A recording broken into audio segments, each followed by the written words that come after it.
Olá, estamos aqui de volta para finalizar a nossa aula de estrutura de repetição for. A gente já viu uma introdução, a gente já viu o comando for, a gente já resolveu dois exercícios e a gente já fez a comparação entre while e for. Agora a gente vai resolver o terceiro exercício e finalizar esse assunto.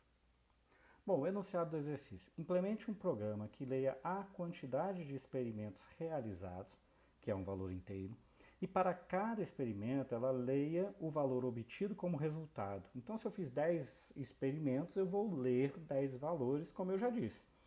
Eu posso ter qualquer coisa dentro de uma repetição, desde que aquilo seja necessário, né? Aquilo tenha que ser repetido. Então aqui eu vou ter entrada dentro do meu laço porque eu quero ler o valor de cada resultado, ok? Que é valor real. O programa também calcula e imprime a média dos valores lidos. Opa! Então eu vou fazer a entrada do valor lido e eu vou ter que também calcular a média de todos os valores lidos.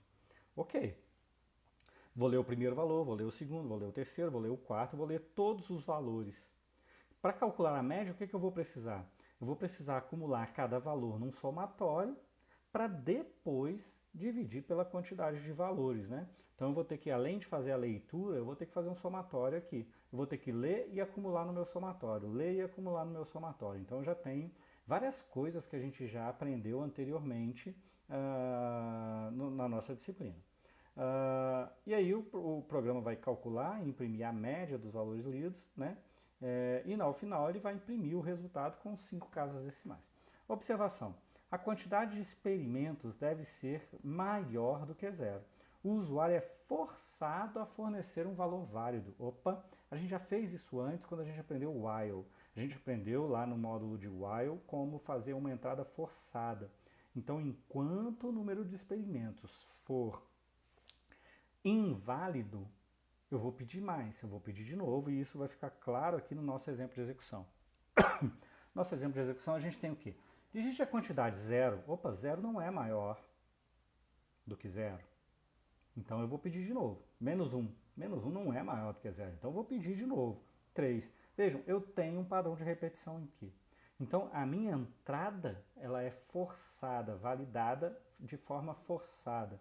Só vou avançar no momento em que a minha quantidade for maior do que zero. Ou seja, enquanto ela for menor ou igual a zero, eu tenho que pedir outro. Então aqui já mostra um padrão anterior. Tudo que a gente aprendeu daqui para trás pode ser usado nos nossos exercícios. Então aqui uma aplicação de laço while. Ah, professor, pode ser for? Bom, você está enxergando algum padrão de contagem? Não tem padrão de contagem. Eu não sei quantas vezes o usuário vai errar, vai digitar um valor inválido. Então não tem padrão de contagem, não pode ser feito com for. Então aqui tem que ser while. Para reproduzir esse comportamento aqui de uma entrada forçada, a gente vai precisar usar o while. Bom, aí depois que eu forcei essa entrada, então eu tenho uma entrada, olha só, eu vou até entrar lá no Tony e começar. Eu quero ler a quantidade. QTD que eu vou chamar aqui. É um valor inteiro, é um valor input, né? É um valor definido pelo usuário. Então o usuário eu vou pedir para o usuário digitar a quantidade. E como a gente já viu dentro desse padrão, eu peço primeiro, vamos recordar, é muito importante recordar o que a gente fez, já fez daqui para trás.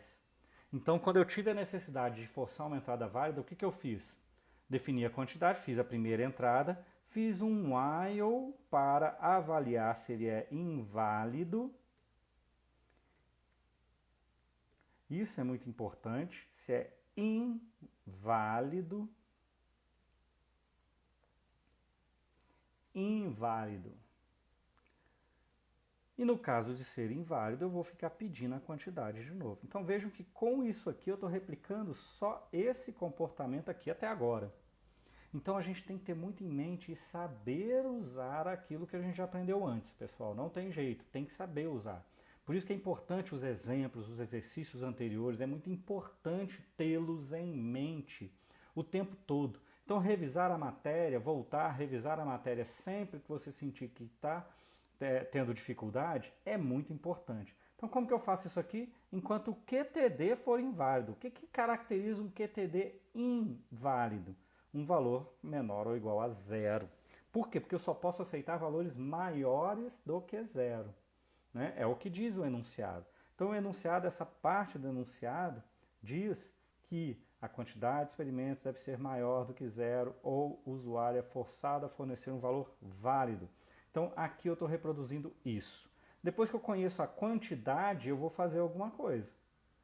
E eu vou conhecer a quantidade depois. Agora a QTD é válida. Então, a partir daqui eu posso fazer alguma coisa. Eu não vou fazer mais nada dentro desse while aqui. Por quê? Eu só tenho que garantir, esse while está aqui para garantir que a quantidade seja válida. Apenas isso. Essa é a função dele. Aqui ele já está cumprindo a função dele. Então, daqui em diante, eu tenho um QTD válido e eu posso fazer alguma coisa com ele. O que eu quero fazer com ele? Eu quero ler os experimentos. Pessoal, mas eu não quero... Vejam que eu vou ler ali, ó, a quantidade é 3, eu fiz 3 experimentos e eu peguei o resultado de 3. Outro padrão de repetição, mas é um padrão de repetição aqui agora que tem um padrão de contagem. Opa, então agora eu tenho que... Aí outra coisa, tem outro, eu vou ter a necessidade de outro laço aqui. Vou precisar, por quê? Porque eu tenho que fazer algo para cada experimento. Professor, eu posso ter um while e depois ter um for? Sim. Se você tiver necessidade para fazer isso, você tem que usar. Não é poder, é ter que usar. Porque agora eu tenho que fazer alguma coisa que vai me levar a uma outra execução com repetição. Então aqui está me mostrando um outro padrão de repetição. Eu vou ter que ter um laço lá, pode ser while ou pode ser for. Eu vou ter que escolher um dentre eles e depois eu imprimo o meu resultado. Então agora eu vou ter que fazer o quê? Fazer os experimentos, reproduzir os experimentos.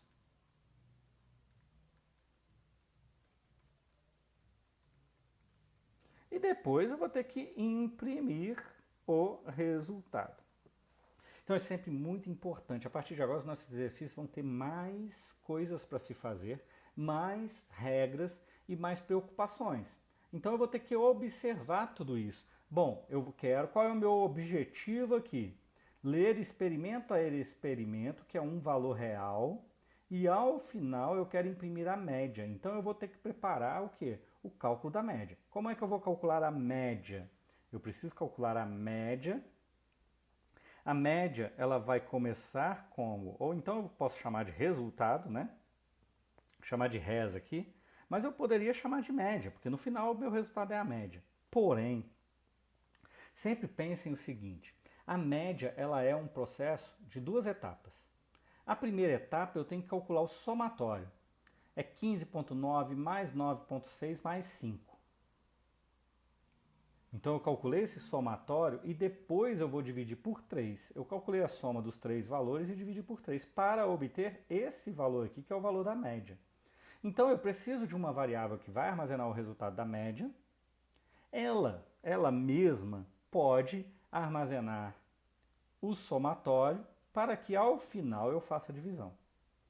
Eu não me recordo se a gente já fez algum trabalho, algum exercício de média, eu acho que sim, mas aqui o que acontece? Minha média começa de 0. Por quê? Porque primeiro ela é um somatório.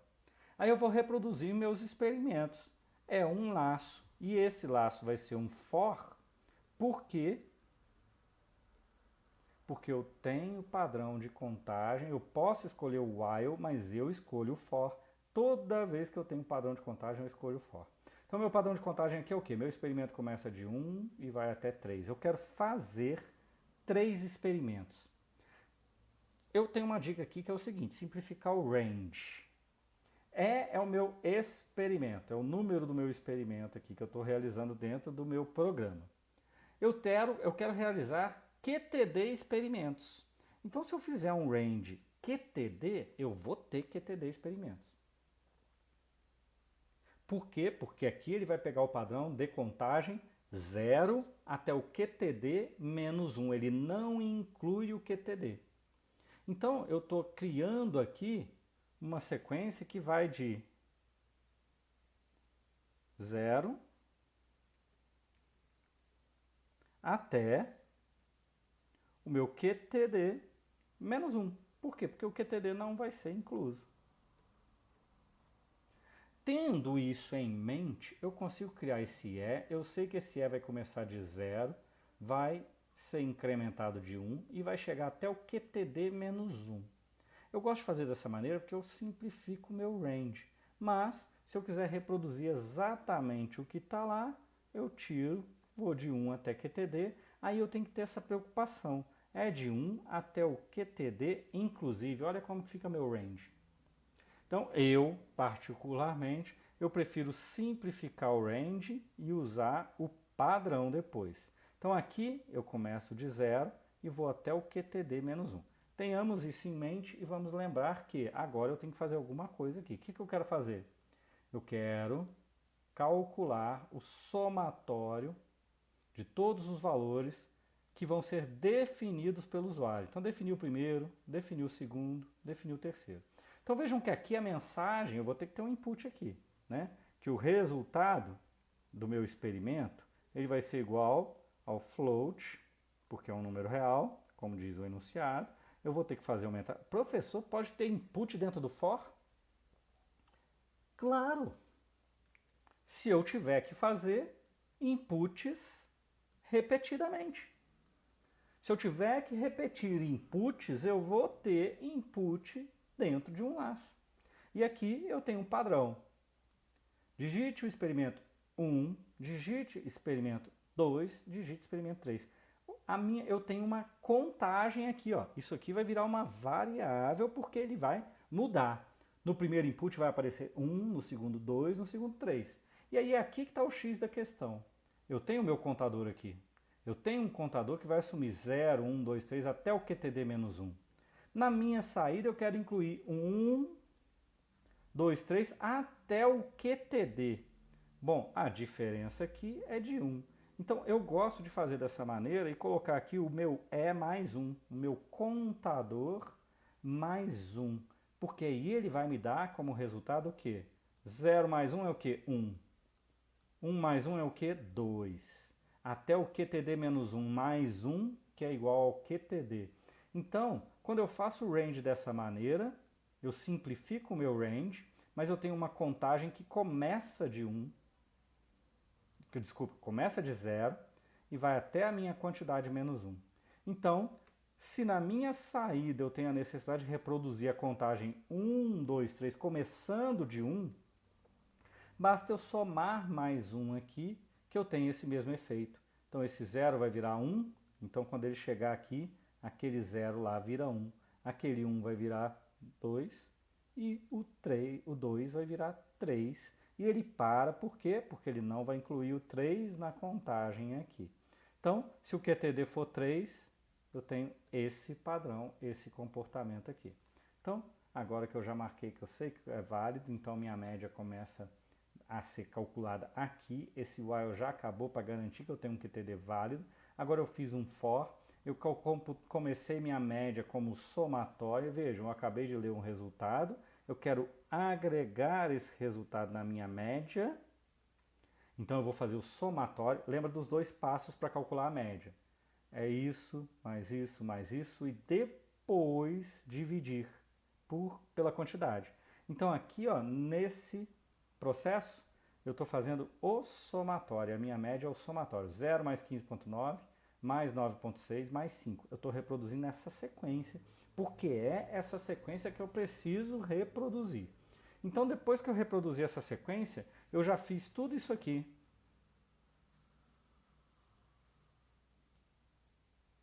E, nesse momento, eu tenho a média armazenando o somatório. Aí, para eu concluir o cálculo da média, eu tenho que fazer a divisão. É a divisão dela própria, então a média é igual a média dividido por, aí eu posso fazer isso dessa maneira. Então, o média igual a média dividido por, eu posso fazer como média barra igual, né, divisão igual, pelo quê? Pela minha quantidade que eu conheço e coloquei na minha variável QTD. Então, aqui eu vou dividir por 3, porque eu tenho 3 experimentos. Vou dividir por QTD, porque eu tenho QTD experimentos dentro do meu programa. Eu não tenho 3 experimentos dentro do meu programa. Eu tenho QTD experimentos. Nessa execução aqui, o QTD foi 3.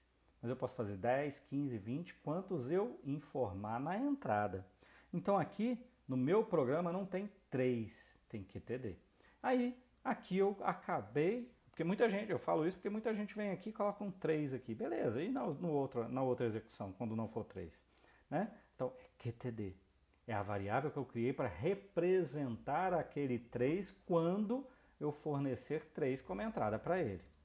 Beleza, agora eu já tenho a média, eu já posso imprimir meu resultado com a minha fstring, reproduzindo esse padrão aqui, que é imprimir a média com 5 casas decimais. Então esse valor não é um valor fixo, é um valor que vai variar de acordo com aquilo que eu calculei na variável média, colocando 5 casas decimais, que é o que a gente espera. Então, média é o resultado que eu quero imprimir no terminal, 2 pontos, ponto 5F é a formatação para 5 casas decimais. A gente tem o nosso exercício 3 resolvido. E se a gente depurar aqui, colocar 0 menos 1, 3, o que vai acontecer? 0. 0 é um valor inválido, então ele vai entrar aqui, vai pedir de novo. Se eu colocar menos 1, continua sendo um valor inválido, ele vai pedir de novo. Se eu colocar o 3 aqui, ele vai validar e vem para cá. Então é aquilo que eu falei, olha, o while está aqui só para garantir esse comportamento, essa sequência de eventos, reproduzir essa sequência de eventos e, na verdade, qualquer sequência de eventos em que eu tenha a necessidade de validar a quantidade. Se eu digitasse 0 aqui de novo, ele teria que me pedir de novo e ele me pediria de novo, porque o meu código manda ele fazer isso, meu código instrui o sistema a fazer isso. Agora eu começo o cálculo da média como o somatório, ela começa de 0. Aí eu entro aqui, meu range vai me dar o quê? 0, é 0. Eu tenho aqui, pelo meu padrão de contagem dentro do meu programa, a contagem que vai de 0 até QTD, excluindo o QTD. Como eu coloquei QTD igual a 3, eu vou ter isso aqui, 0, 1, 2. Então o E entra aqui e assume o valor 0. Mas quando eu vou fazer esse input e imprimir a mensagem na tela, eu tenho que ter a noção de que eu construí o meu contador começando de 0. E aqui, na exibição da minha mensagem, começa de 1. Então, de 0 para 1 é só somar 1. Então, ele vai imprimir lá o quê? Digite o experimento. Opa! Olha lá que legal. Olha o erro. Aqui é uma fstring, porque eu coloquei uma variável lá dentro. Então, vamos começar de novo. Olha lá. Menos 10 é um valor inválido. Vai me pedir de novo. Se eu digitar o 3 aqui agora, olha o comportamento do meu programa. Foi diferente aqui? Foi, porque os valores que eu forneci são diferentes. Mas eu acabei fornecendo um valor válido, que é 3, para reproduzir esse exemplo aqui agora. Mas, em termos de entrada, validação da entrada, eu forneci valores diferentes para mostrar que meu programa já está geral, genérico. Qualquer valor digitado inválido, ele vai pedir outro até que eu forneça o valor válido. Vai calcular a média aqui, começar calculando a média, então o E assume 0, ele entra aqui, agora sim, ó, que agora eu coloquei a fstring, é muito fácil cometer esse erro, esquecer de colocar o F ali. A gente resolve, volta e executa de novo. Então olha lá, meu experimento 1, uai professor, mas o E é 0, eu fiz o meu range para começar de 0. Sim, porque fica mais fácil, ó, range QTD. E depois eu só pus um mais 1 aqui, eu teria que colocar o 1 aqui, vírgula, QTD mais 1 para poder reproduzir o padrão já 1, 2, 3. Então eu reproduzo o padrão 0, 1, 2 e somo 1, que vai me dar como saída o 1, 2, 3, como eu quero. Então ele vai pedir o experimento 1, que é 15.9. Vou fornecer aqui o 15.9. Olha o que vai acontecer. A média é 0. A média vai receber o acumulado de res. 0 mais res, 15.9, a média é 15.9. Eu não fiz divisão aqui. Por quê? Porque eu só vou fazer a divisão da média depois que eu calculei o somatório de todos os valores. Então eu não posso colocar o carro na frente dos bois aqui. Eu só vou fazer a divisão depois que eu tenho o somatório. Então primeiro meu programa tem que garantir o somatório. Ele está garantindo aqui. Agora ele foi para o E igual a 1, que é o meu segundo experimento. O primeiro experimento E era 0. E agora ele vai imprimir aqui, ó, o experimento 2. Porque o E é 1, 1 mais 1, 2. Experimento 2, que lá é o valor 9,6. E o que ele vai fazer agora? Pegar o que eu tenho, 15,9, e acumular esses 9,6. Então, 15,9 mais 9,6, 25,5. Eu ainda estou calculando o somatório, porque eu ainda não terminei meus experimentos. Então, vou para o próximo experimento. Meu experimento 3, o E é 2, 2 mais 1, 3. Ele imprimiu aqui, digite o experimento 3, que é o resultado 5. Então, voltou para cá, o res é 5,0. 25,5 mais 5,0 é 30,5, é o que vai estar armazenado na minha variável média. Então vejam que até esse momento a média é o somatório 30,5. Agora que eu vou fazer a divisão pela quantidade, é que ele vai virar de fato a média. Então eu usei uma única variável para calcular primeiro o somatório e depois fazer a divisão e ela virar a média. Não tem problema nenhum dentro do meu programa. Eu criei uma variável, porque é um valor que eu tenho que criar, mas ele vai ter valores intermediários ali. Ah, professor, eu prefiro calcular aqui a soma e depois fazer média igual a soma dividido por QTD. Beleza, criou duas variáveis, vai ter a média, é o que a gente espera, é o que a gente quer, então tá ok, tá ótimo, tá bom desse jeito também.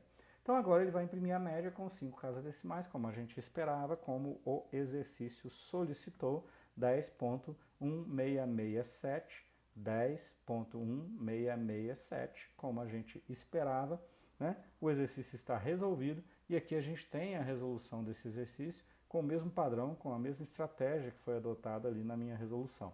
Com isso, pessoal, a gente fecha o capítulo 5, seção 5.2, e a gente já viu a 5.4 também, né, porque eu adiantei esse assunto ali da comparação entre while e for, que no nosso livro está na seção 5.4.